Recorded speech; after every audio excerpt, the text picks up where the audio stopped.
interim management is either a crisis intervention or a succession planning opportunity. Bingo. And what's happened to those of us who pursue this profession, and I'll say this again, this profession. Mm-hmm.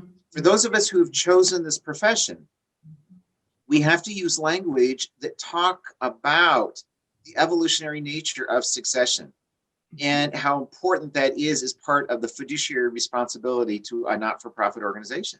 Mm-hmm. And I don't have time to, but there's 10 different kinds of interims.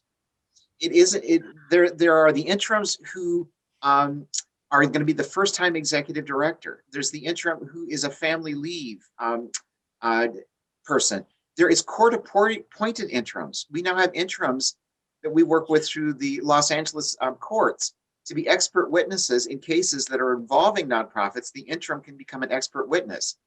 And so we have court-appointed interims. Courts would start to see the value of an interim in providing information regarding bankruptcy, regarding being sued or disagreements that arise between board members, that an interim can actually go into an organization and represent the court in fact-finding information that can be later be turned in as evidence. And that's just a few of the engagements. Yeah, we've done about 340 of these now. And every single one of them, Jarrett, to your point, is unique. But let's get to the heart of what is their commonality. Mm-hmm.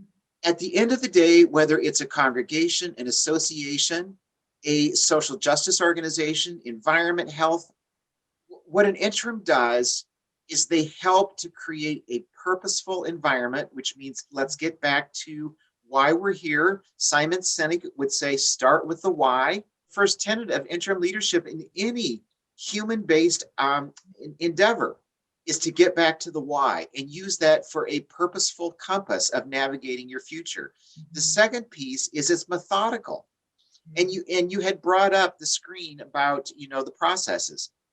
We do prescribe a very methodical method of interim management. It's 6 pieces, wow. Beginning from making agreements before you ever take the job, because you don't have time to negotiate those once you've taken them.